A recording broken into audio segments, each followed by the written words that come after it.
Thanks for tuning in to the Pacey Performance Podcast. So this evening, I'm delighted to welcome Les Spellman. So welcome to the podcast, mate. Thank you. How you doing? I'm very well, thank you. Thank you for giving up your time, and thank you for taking me through the science class and getting to some solid internet. I appreciate that. Yeah, of course. So where are you right now? So we have a middle school in Orange County, California. And just on the other side of this wall, we got, I think, 45 or 46 students. Nice. And they're going through science class with my business partner right now. So I think they're learning about dopamine today. So nice. We're hearing some funny responses. If you hear anything come through the wall, it's that. Yeah, all good, mate. So anyone that doesn't know who you are, just want to give us a rundown of yourself, background, education, and what you currently do. Absolutely. Over above middle school. Yeah, of course. Yeah, so I grew up in DC and in rural Pennsylvania. So I had two different upbringings. I had one upbringing where I was kind of in the middle of nowhere on my own. I had one upbringing that was very much in the city. So I went to high school in DC, super average athlete. I don't think I even made a varsity team until my junior year. I had no colleges that wanted me to play any type of sport. And you know, honestly, my mom came to me and was like, you know, I don't think sports is for you. Like, I think you should try to get a scholarship academically, but I don't think sports is for you. So growing up, I never identified as like a very, very good athlete or anything. I just liked to play sports, and I was really intrigued by it. When I was 17, I got in a high-speed car accident and broke my femur. And in the process, when I was meeting with the doctors, they're like, Les, you're not going to be able to walk normally again, because the way we're putting the screws in, we had to hollow out your bone marrow. You're not going to be able to put a lot of pressure on this. So running is going to be difficult, nearly impossible. But walking will be difficult and painful for the rest of your life. So me being hard-headed at 17, I kind of looked at it like a challenge. So I became obsessed with, number one, learning how to walk. And that process, so went through the whole psychological battles and spiritual battles, mental battles, finally being able to walk. And eventually I was up to walking in the pool, and then I was walking with the cane, I was walking with the walker, got up to the point where I could walk, and then I got to the point where I could go upstairs, and then I got to the point where I could jog, and then I was jogging 10 miles a day and just kept going. So within 18 months, I went from not walking, being in a wheelchair, to actually walking onto a Division I track team. So I walked on at Temple University, and like I said, growing up, super average athlete, not great at anything, never ran track before in my life, and somehow ended up walking on to a Division I track team. And you know, from there it was like, okay, I built up some speed just based on what I've been learning biomechanically and studying. But when I got to college, I was like, okay, you know, I'm gonna get fast. I'm gonna go to college. I'm gonna get super fast, because I'll be running every day, lifting, I'll be whatever. So I remember going to my strength coach, like, okay, I want to get faster. What do I do? And they're like, get stronger, get flexible. Perfect. So I went in, I got super strong, highest back squat on the team, got super flexible. I did yoga every day. Still not fast. So I go through my whole career at Temple, and I'm average. Again, just super average. And get to the end of my career, realize like, okay, maybe I'm not going to get that much faster. I've been studying, I've done everything right. Maybe I just had a genetic cap. And I actually ended up finding rugby at the end of my career. I put on some size, been in the weight room. I was pretty much more suited for rugby at 190 pounds anyway. So I ended up playing rugby a couple games, got invited out to the San Diego Training Center, Olympic Training Center, and essentially worked out there, was not very good. And you know, didn't make the team, but I was like, you know what, I love San Diego. I want to try to find a way to be back out there. So I went through development teams in rugby, eventually got back to the training center. Again, wasn't good enough. And then at that point, I realized like, I don't know if sports is for me. Like that's just kind of where I was thinking. Like I had a ton of talent, but couldn't figure out how to stay healthy. I couldn't figure out how to get a little bit faster. And that frustration is kind of what like led me into coaching. So there was like a specific moment, actually. I was invited to play for the USA Falcons, which is a Olympic development team. And I was on the bubble. There's like 14 players invited, but there's only 12 spots. I told myself if I get one of those 12 spots and I play in this game, then I'm going to pursue rugby and pursue sports. And if I don't, then I'm going to pursue coaching. Obviously, I didn't, and I went headfirst into coaching. And my main thing when I went into coaching was like I wanted to solve those problems. I wanted to figure out how to solve problems for the individual more so than just bring in high-level athletes and let them promote my name. So I did a ton of studying, ton of research, got hired by the U.S. Olympic teams, mostly USA Rugby, to work with them before the Olympics to help them get faster. And wasn't like super high paying or anything like that, but I was able to talk to the biomechanists, the sprint coaches, the Olympic coaches, the track coaches every day, and started just learning their processes on how they individualize programs and all that. So I got a communications degree. So most of my knowledge of sprinting came after and came through my issues and my struggle to try to run fast. So did that for a couple of years. We went from a really bad team in the world to top 2 in the world. I can't take credit for that. We became one of the faster teams in the world, but again, can't take credit for that either. We had a lot of fast guys, but I learned a ton. It was definitely mutually beneficial. I helped some guys.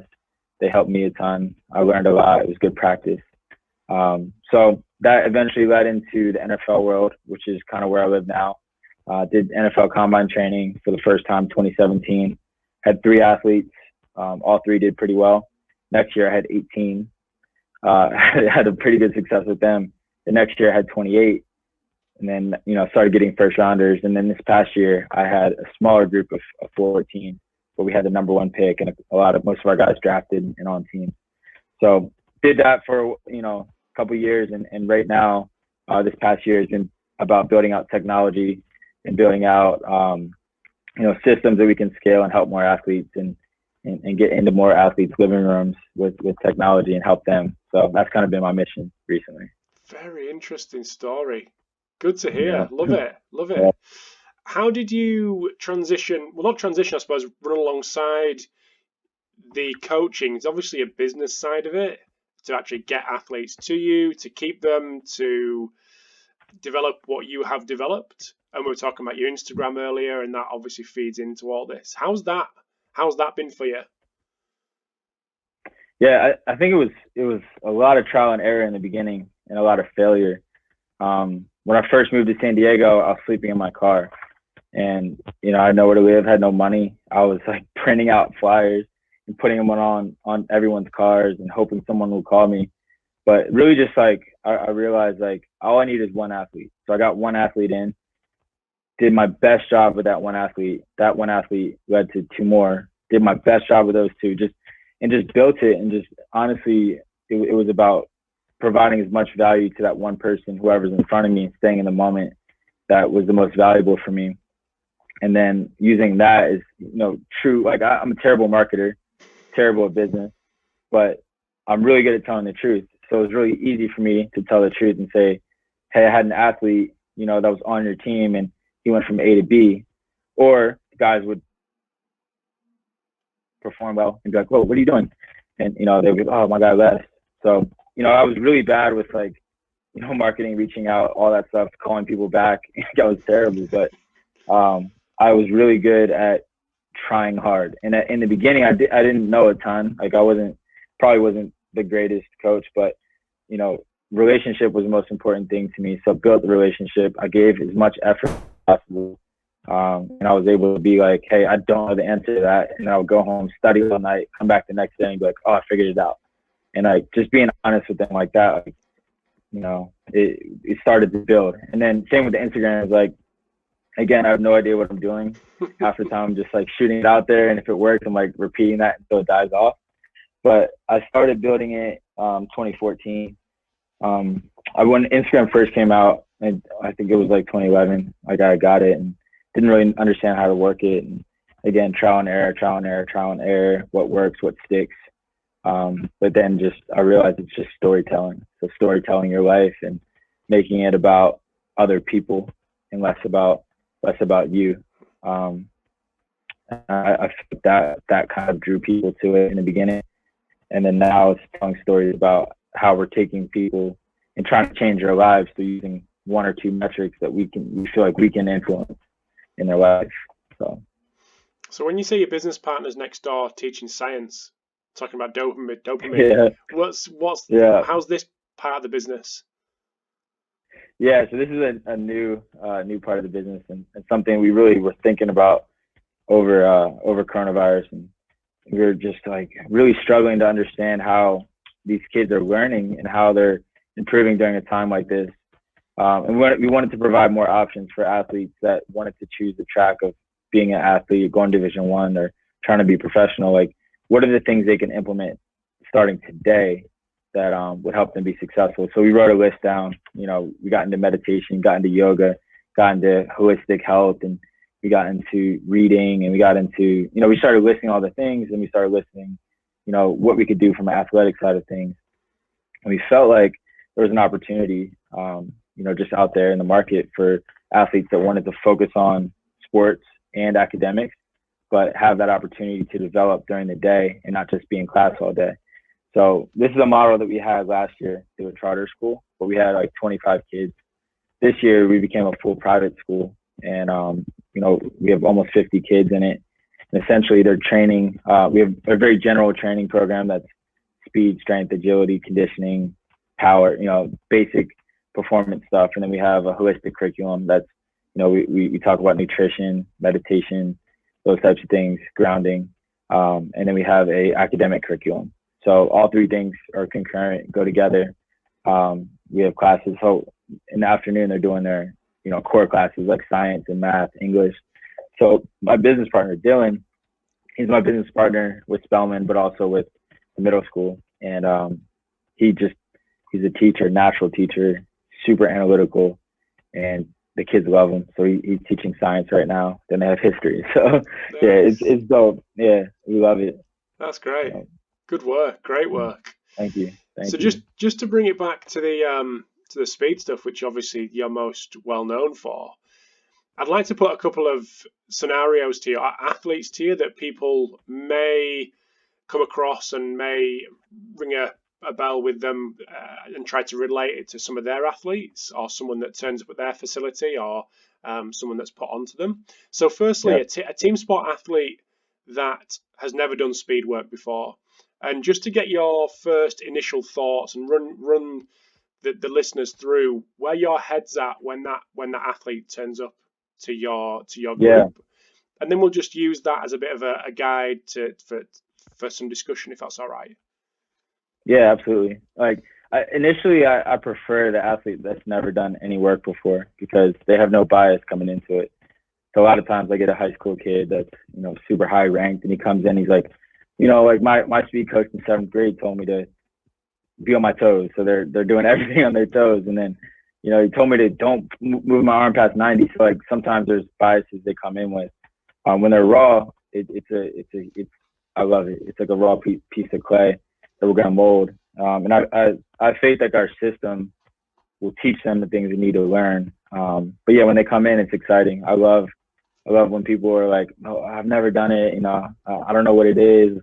So I think that's the best type of athlete that walks in the door for sure. How do you start to remove them potential bad habits? Like you say, I know we're talking about the person that hasn't done any of this before, but when people turn up and they have, how do you start to carefully pull them away from them potential bad habits or bad advice they've been given? Yeah.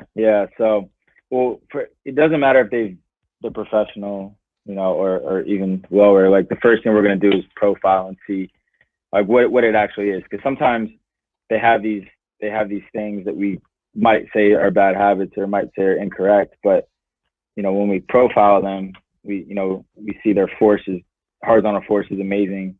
Their power is amazing. Their velocity is super high. So it might be something that if we try to change just because we want them to fit into a certain technical box, we might end up undoing some of those things. We might end up changing. So like one thing I learned from Jonas is like, just be very cautious about changing too many things at once, especially if it's something that this athlete's wired that way.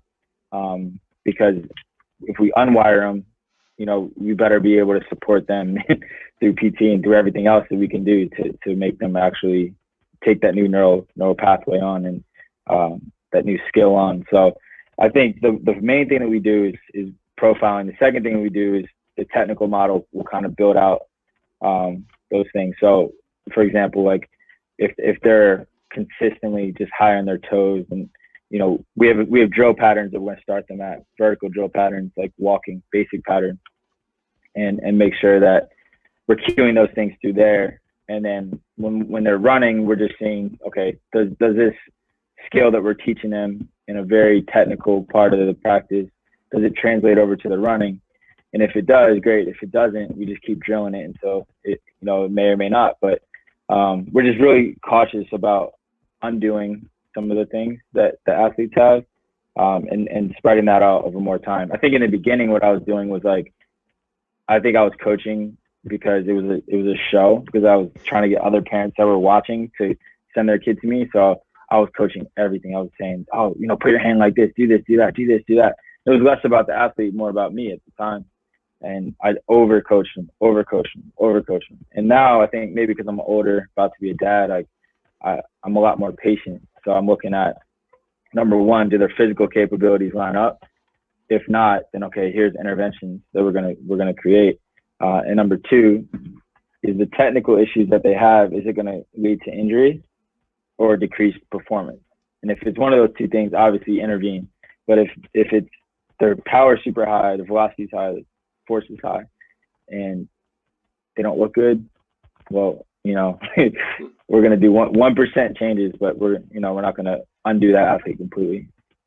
So with this hypothetical athlete, is there anything else you do in that profiling time right at the start when these guys come through the door? Yeah, absolutely. So we're really three things. So number one, we love force velocity profiling and horizontal profiling. Right now we're doing it off of GPS, which has been an incredible project. We've been working with the Data for Sports guys, Matthew Lacombe, Sebastian. They've helped me a ton understanding it. But we've been doing force velocity profiling off GPS. So we're pulling up their horizontal force number, their theoretical maximal velocity, the ratio of force, and we're looking at ratio of force like max. So we're seeing where they're at in the beginning, and then we're looking at the mean over a couple steps, their peak power, their decrease in ratio of force, and the slope of their force velocity profile. So that's step one. We're taking that, we're looking at the data, and we're looking for indicators. So low force, high velocity is okay. That's easy. We'll add more force, maintain the velocity. Some athletes are high force, average velocity, a little bit harder to manipulate, but we can definitely influence that. So we're looking, number one, what are the physiological changes that we need to make and adjust, and that's more on the programming side. And the second thing we're going to do is look at their split times. It's pretty simple. I think a lot of people look at that first, but to us that's secondary. Are they able to accelerate every 5 yards through 40? Are they able to accelerate every 5 yards through 30? Whatever it is we're testing. Look for inconsistencies there. And then third, looking at kinematics. So I want to see their ground contact, their air time, step length. The first zone I'm looking at is their initial accel. So up to 4 steps, but really first two have the largest rate of change in velocity. So I want to see how do they manage those first 2 steps in acceleration, and then look at top speed as well. So is there an imbalance between contact times, left and right at top speed? Is there an imbalance between step lengths? What is their ground contact time? Like as Ken Clark said, that contact times and top speeds are very closely linked together. So I want to see how well do they manage their contact time. And then we'll also look at, technical things. So Jordan just put out the Kickback Score, and that research was incredible. So we've been playing around with that with our middle school kids. So looking at the angle of their hip at touchdown and toe off, adding those two together to get a composite score to see how much backside action they have. If they have a high number, the higher the number, the better. If they have a low number, that's an injury risk. It's poor frontside mechanics as a result. And then we're looking at left-right imbalances, like is the left leg kicking back further than the right, things like that. So generally that's the process and the flow.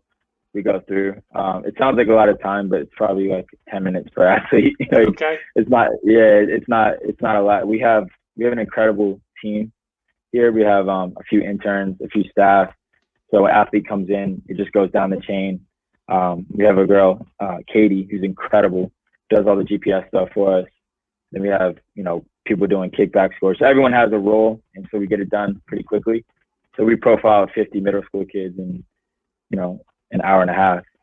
So it wasn't bad. So that's going to look at, back to the original question, that's going to be our system of how we determine what the course of action is for the athlete. Even though we're in a group setting, there's still some individual things that we can do and influence within that group setting. So, can you just explain the kickback score for us and how how you use that? Yeah. So at toe off, you're measuring the angle of how far, like the backside part of it from the hip, even with the ground, and then down to the backside leg.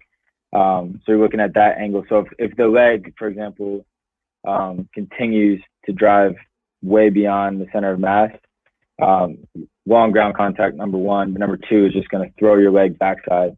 And then you're also analyzing the angle, the same leg angle when the other leg touches down. So if that's a small angle, that means that the leg is still backside. It hasn't come fully front side, or it's not even. So we're essentially looking at lumbopelvic control here. So if they have poor lumbopelvic control, you're going to see that leg swing back and take longer to come back to the front side. So Ken Clark talks about angular velocity, getting back to front side, being able to have a high front side so you can whip that leg back down to the ground. So the kickback score allows us, number one, to look at lumbopelvic control, because generally the ones that have poor lumbopelvic control or strength will have a low kickback score. So their leg is swinging back way behind. So when their leg touches down, they have a gap between their legs, essentially. Like the leg hasn't started coming through yet.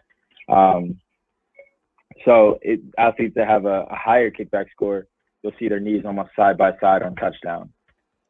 Even the best sprinters will have that knee slightly in front of the stance leg. So yeah, that's kind of what we're looking at, and we're still learning, and the research is out there. So every time we read a new piece of research we try to put it into place automatically. Sometimes it sticks, sometimes it doesn't. But this one, we're seeing a high correlation with soft tissue injuries for lower scores, and like literally we tested our 50 kids, and the ones that had the lowest 5 all had soft tissue, hamstring, something. So there's a high correlation on that side, and imbalance. If there's more than a 15% imbalance, we're seeing a way more. We're seeing a lot more injury risk in people that had over 15% imbalance, even really 10. So okay, interesting. Yeah. So with this hypothetical team sport athlete, they've been through the profiling. You've got they're integrated within the group. How do you then, like you said about before, like there is opportunity to individualize, but within a group, that obviously the larger the group, the harder that becomes to individualize. How do you manage that with a potential quite big spread of experience and in movement quality within the sprinters that you work with? Yeah. So I think it's kind of like the weight room. There's things that are going to be individual to the athlete, and there's things that are going to be just general. So like we warm up as a group, we'll do a couple higher velocity runs without any resistance with the group. But then when you get to individualizing, we're really talking about individualizing each athlete's peak power and individualizing the load on the sled to identify where their peak power is, and then assign a percentage body weight on the sled to attack that. So like we used to do, I think everybody has done this, like we take an athlete and you do 10% body weight, or you do 40% body weight. But it's essentially like if we went in the weight room and like, okay, we're both going to do 50% body weight on the bench press. And it's like we're getting two different adaptations because it's not individual to that athlete's force velocity curve. So one thing about power is most athletes hit power within 1 second, and basically exposed to that peak power for less than a second, a fraction of a second. So if we're just going to do body weight runs, we're only exposing ourselves to peak power for a fraction of a second over the course of a session. So our goal is to expose the athlete to that range for longer exposure time. So we want to identify what their peak power is, and then we want to identify how do we get a sled percentage body weight to match that. So what we're looking at right now is that 50% of their peak velocity is generally the range. Cameron Joss said 48 to 52% is generally the range he works off of, and he's pretty smarter than me. So I kind of just use that range. So 48 to 52% of that range, and we're saying that's the loading, and then we do a load velocity profile. So we do a body weight run, a 25% body weight run on the sled, a 50% body weight, and a 75, and sometimes 100, and then we plot that on the chart, and then we get back the 50% V0, 50% max velocity, and it's a weight that we put on the sled. So if it's 100 pounds, it could be 75, could be 85% body weight, but that's individual to the athlete. So we're doing this actually with our middle school. So each of the athletes here know their percentage body weight. And we're not using a 1080, although we're getting one shipped out here, which I'm super excited about. But we're just using regular sleds, and then athletes know their number, and we train on that number for 2 weeks, and then we generally deload them and then retest and then give them another number. So they're pushing their peak power exposure higher and longer, and we're doing like 4 to 6 reps per week. So that's the part where we individualize. So we're assigning them a percentage body weight based on their load velocity profile. So that's where we individualize, and then everything else is pretty general. So we're doing general, we're doing everything else that people do in the world, and walks, marches, skips, switches, wall drills. Like it's not rocket science. I think it's pretty simple stuff. So, do you think, and this is something that I've put to Ken, Jonas, probably Stu as well, and I think it was something that you mentioned at the start. I was going to mention it because it was in context then, not quite, a little bit out of context now, but focusing too much on the technical model that we have in our head. It was when you mentioned, and we were talking about the individual differences within sprinters and not removing them, and being really careful, because that's we need to be careful, because that's removing that may cause other issues that we don't want to present. Do you think coaches can get too caught up in the technical model and want to change things too quickly because they've got this in their mind that's how it should look, that's how everyone should look? Yeah, absolutely. And I think all of us have done it. Like, I think in the beginning of your career, it's like more of an ego thing. You're trying to prove to yourself you know what you're talking about, and then you're trying to prove to everyone else that you know what you're talking about. So I always, I'm competitive, so I wanted to be the best trainer, and I wanted to be the best at this. And then you realize, like, man, I probably like hurt a couple of people in the past. Like, it's funny, some of these athletes are still around, and I'm like, man, remember in 6th grade I had you doing that overspeed drop jump to sprint with the med ball, like, you know what I mean? So like I was doing way too much, and coaching, I was coaching way too many things. And I think now, especially dealing with our middle school population, we can probably teach them one thing a week where they retain it. And at first I was teaching them 5 things in a session. So yeah, I think we over cue, and we create a paralysis by analysis, and they start to overthink. And I've done this with combine. I've done this with guys going to pro day and going to combine in the past. And this past year, what I did is our philosophy is based around 70% physiological changes that we were going to create and 30% technical. And that 30% technical was based around the start, a couple KPIs, learning how to switch, learning proper foot contact, and then that was probably it. And then the physiological changes were, we're not going to create a ton more force. We're not going to take the resultant force from 1,000 newtons to 1,200 newtons. Like, that's just, it might, but probably not. But what we can influence physiologically is we can take whatever resultant force they have and change the ratio of force from vertical to horizontal at the start, especially. And if we can take that and take their total resultant force and make it closer to 60%, ratio of force horizontal, we didn't necessarily increase their force, but we increased the percentage of horizontal to vertical at the start. And there's a high correlation between a good ratio of force and a good Pmax and a good run based on that. So that's kind of where we started to understand that, like, the coaching part, we had to let our egos die a little bit and understand, like, a lot of the changes that are happening are, that it's science. Like, we really can look at it and program it a certain way. And the technical stuff will support it. If the technical drill doesn't add more force into the ground, if it doesn't help us with our ratio of force, if it doesn't help us with a better contact time, then it doesn't exist in our drill library. I had thousands of drills. I got like a couple now that I really stick with, that really use, that I think are really helpful.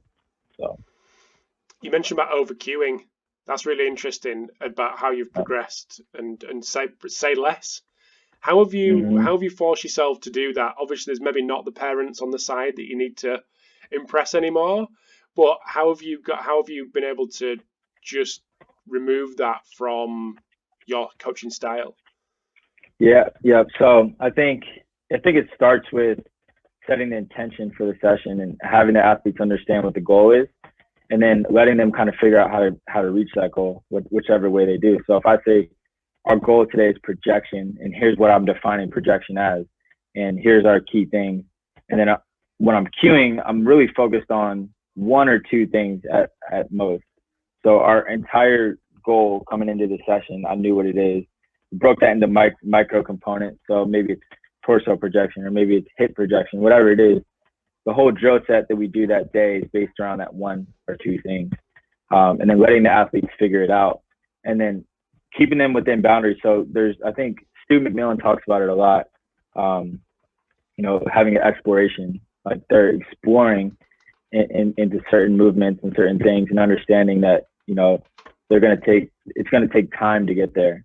And thankfully guys like JB Moran, Sam Mazzino, and those guys have done a ton of the research on horizontal profiling, and, a lot of the changes that are going to happen, for example, stiffer contacts or, projection, a lot of that's going to be figured out as they increase their horizontal power and force.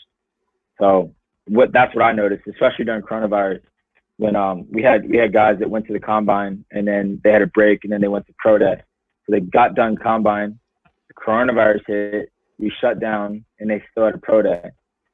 During that time between combine and pro day, when they weren't training with me, they got better than when they were training with me. So I'm like, okay, yeah, cool. Perfect. Yeah. I'm not going to sit there for 17 hours a week, like trying to figure out what cue each athlete needs. Like, no, like we'll just give them, the work that all these guys have done around the world in research, which we're super thankful for. Like, that's going to help them figure out a lot more than what I can coach them.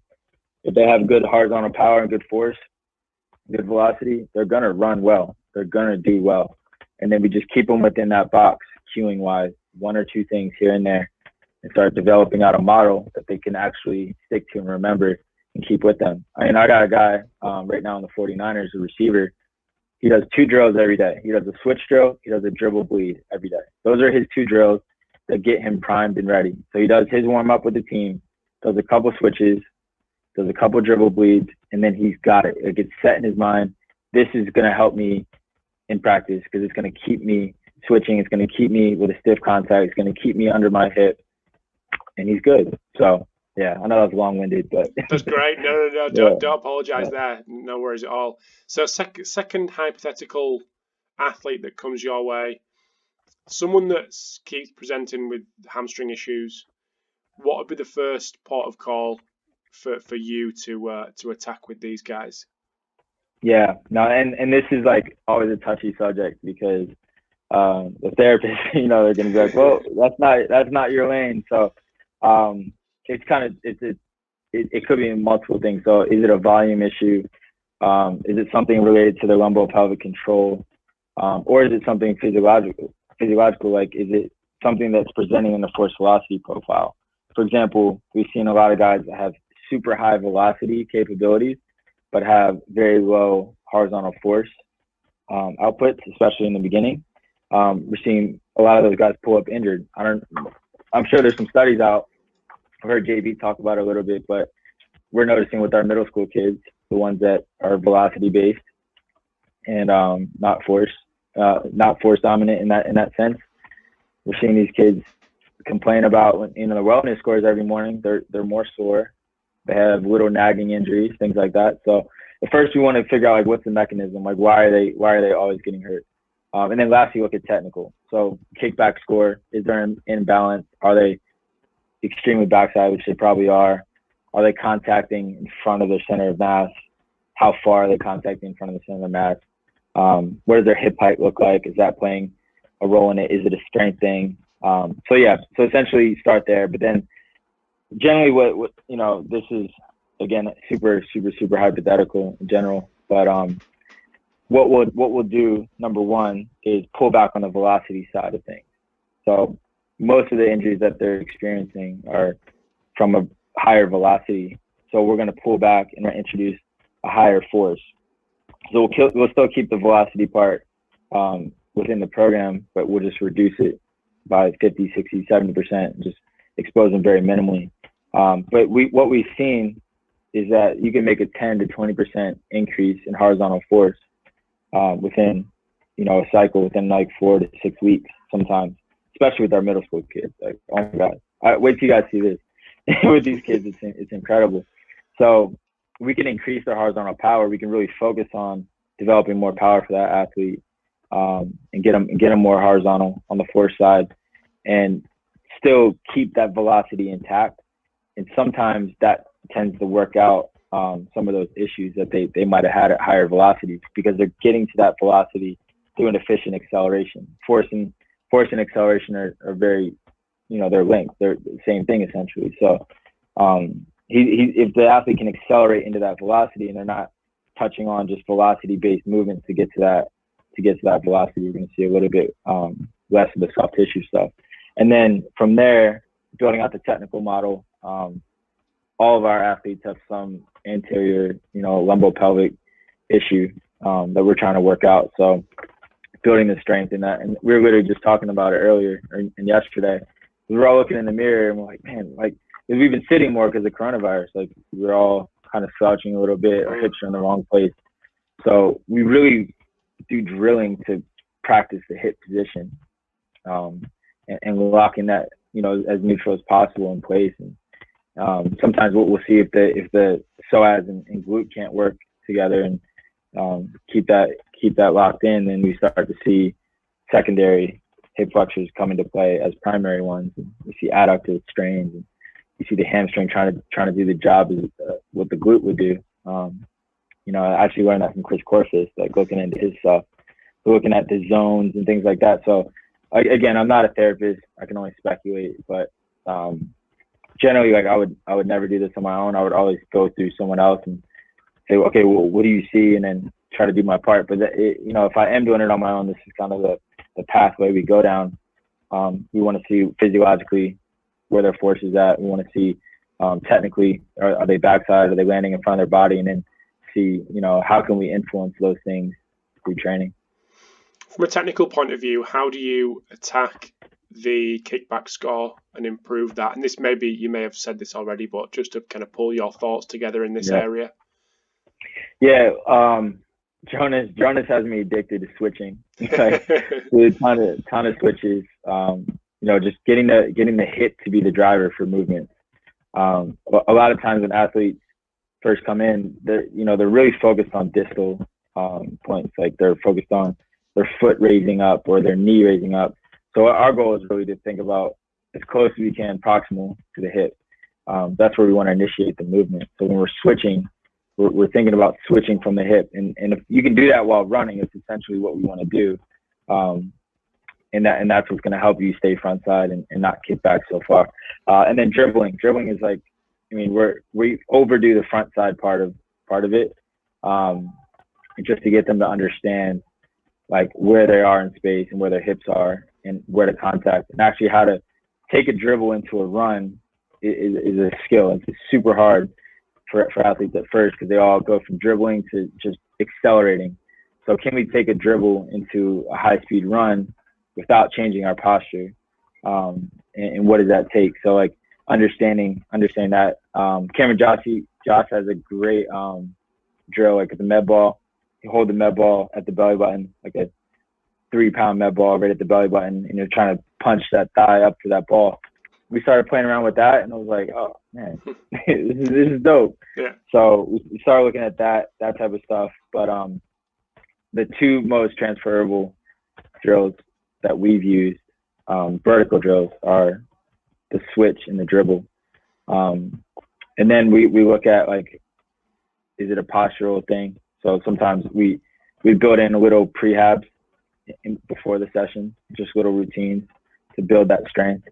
But yeah, I would say those two drills for sure. I probably should have asked you this ages ago. Just very briefly, just explain to us the switch and the dribble, just to paint a picture in the minds of people that may call them something else, may have not heard of them. Just paint that picture. Yeah. So a switch drill is essentially teaching the athlete how to switch the legs at the same time simultaneously. So one leg is on the ground, and we like to go flat foot contacts. Hip as high as possible. The other leg is fully up, and then we want to switch at the same time. So what happens is athletes they'll drop one before they switch. So what we want to do is, if this is a top leg, we want to switch at the same time and have both legs move at the same time and pass each other mid stance. And if we can accomplish that, then you understand how we want the body to work while we're sprinting. And then the dribble, I don't know where the name dribble came from. Dan, I don't know, somebody. But the analogy I use with the middle schoolers is, like, I think about a basketball. I think about, if I bounce it soft, I get a soft response. If I bounce it a little harder, it comes up a little higher. Bounce it hard, it bounces high. So I try to get them to understand that the knee height part, the hip height, is more about the bounce off the ground, the reaction off the ground. Sometimes I have to flip it for athletes that do that super well, but most of them, it's about the bounce off the ground versus just lifting the thigh in the air. So it's two things for us. It's about the leg recovery, and it's about the contact point. So, like, we start off the dribble over the ankle. So we're stepping essentially over the ankle. Contact 85% of the foot or flat on the ground, and we're trying to bounce off. So we want the foot to land as close as we can under the hip, and then bounce. So our legs are essentially switching in a cyclical pattern. We don't cue, like, cycle your leg or anything like that. We just think about attack the foot down to the ground, bounce up, and just be bouncy. So, I mean, there's a million different ways to do it. We start off dribbling hands on the hips for, just slow and controlled. And then we progress to, like, speed dribbles, where you're essentially running as fast as you can over the ankle, over the calf, over the knee. So we generally go ankle, then calf, then knee, and then a bleed. And sometimes we go straight leg down to a bleed. So just depending on what the focus is and what the level is, we'll do a couple different variations of it. But yeah, super simple drill to do. Like, you can learn it pretty quickly, and you could get a volume of similar ground contact times as you would the top speed sprinting without the actual stress of running at top speed. So it's a really safe way. Generally, we do dribbles before any top speed session, just to get them primed and cued and thinking that's where their power comes from, is a strike down from the top versus trying to swing the leg through really fast or reach out or anything like that. So it's a really easy drill to progress into wickets or, running over cones or hurdles or anything like that. But it's kind of the base of our max velocity drill pattern. Sweet. Brilliant. Last but not least, last hypothetical athlete. The athlete that comes to you with not much time, which may be probably your most well-renowned. Yeah, everyone. Exactly. So with those guys who've got a super short period of time with you, and they want to maximize your knowledge experience to improve themselves, where's the first place that you start? Yeah, I like the scenario is literally everybody in my world, because I'm not full time with a team or anything, so I generally see people in off seasons. And what type of turnaround are these guys having? Is it weeks, like Or is it a month? Six to eight weeks is generally like what we see most. Yep. So again, it's hard. Like if let's say we want to develop more force for the athlete, you're not gonna move the needle a ton on resultant force. You're not gonna move the needle a ton on velocity. But what we can do is we can look at the athlete and say, okay, for example, you hit 22 miles per hour, but it's taking you 5.5 seconds to get there. So what we can say is to the athlete is we want to be able to access that speed sooner for your position. Let's say it's a running back. It doesn't move the needle for you to run 22 miles per hour, but it takes you 5.5 seconds to get there. So what's more realistic is we can get that under, around 4, somewhere around there. So that's kind of what the feedback would be to the athlete. But what we do is essentially most of the athletes that we have, we're looking at the horizontal force side of the equation. We can influence in a short amount of time the ratio of force. Like I said earlier, if they're at 45% ratio of force, horizontal to vertical, our goal is to push them more. So we're not necessarily going to change the resultant force, but if we can do heavy sleds, if we can do drills based around this, and we can increase their power horizontally, then it's going to pay dividends. It's going to have them run faster. So we've seen a couple guys that had 10 to 12% increases in force, but maintain their velocity. We saw about 0.15 to 0.2 second difference in split times over 40 yards within 4 weeks. And this is fully automated. And I know we can go down a rabbit hole of talking about different testing metrics, but there's, some guys test on fully automated, then test hand time and say they got 0.2 of a second faster. Probably not. It's probably the same. But this is the same testing metrics both times. So we've seen what we've noticed is like sometimes we're not really going to move the needle too much on velocity. I think if you have time, like I saw Matt Rhea was pushing guys 2.5 miles per hour faster over time, which is incredible. But in 6 weeks, you're not going to move the needle much. So what you can do, you can really attack the acceleration. You can get them to efficient early acceleration and late acceleration through specific training, like force development training on sleds, heavy sleds, resisted bounds, things like that. And that's going to move the needle because there's going to be adaptation from those things. A lot of times I see optimal, let me not say that. In the past, I would pick an optimal training thing that I think would work. But in order for that athlete to adapt from the training that I did, it would take them a full year of that type of training. So, where we're doing very, very, very technical stuff. This is how your hand should be. This is how, it would take forever for them to get that pattern. So what we've seen, help a lot is JB's research, horizontal profiling, and then assigning them a sled that matches up with their weak points, and then just attacking that. So yeah, we saw this year, our overall improvement was like 0.328, but you could probably throw that out because some of them were hand time, some of them were hand laser, but generally like 0.2 of a second in 5-6 weeks, and 10 to 15% increase in power. That's kind of the outcome you'd see.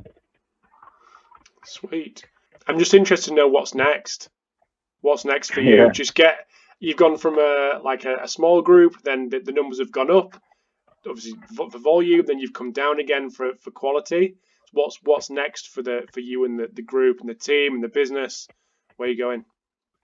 Yeah, I think the next chapter is really helping more people on the lowest hanging fruit. So we want to find a solution for athletes to all learn and not let price be a barrier. So finding, easy solutions for athletes to tap into, whether it's app or camp based or clinic based. That's one level. The second level is we really want to get into helping teams track their data on speed.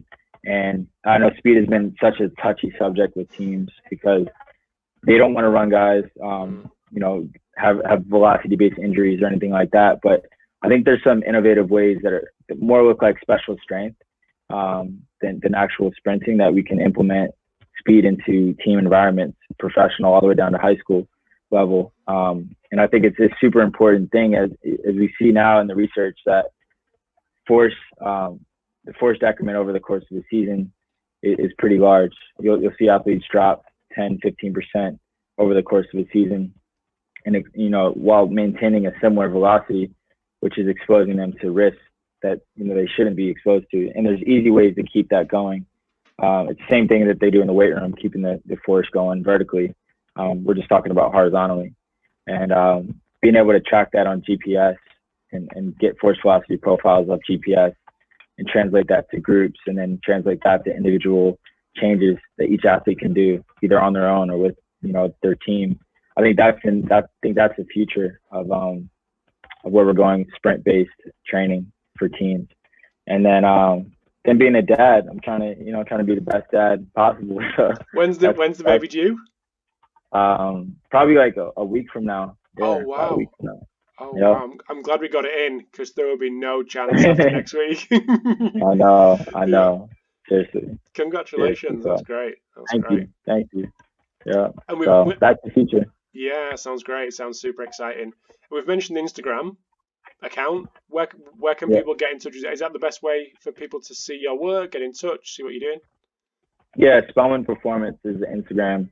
I just figured out this LinkedIn thing. It's super cool. So I think my name just on LinkedIn. I got a YouTube channel. So if you guys want to see like the middle school and everything we're doing, it's all on my YouTube channel. Les Spellman, search it on YouTube. Twitter is Les7 Spellman. What am I missing? Snapchat? I don't think I have Snapchat. Yeah, that's good. Yeah. Twitter, Instagram, LinkedIn, plenty of places people can find you. Yeah, perfect. Sure. Well, I really appreciate the hour that I've had with you, Les, and it's been a pleasure to finally catch up and have a chat, and keep doing what you're doing, smashing it. I appreciate that. Thank you. Pleasure. Speak soon. All right, sounds good. Legend. Thank you very, very much. I know you're a busy man, so it's great to get a little piece of the diary.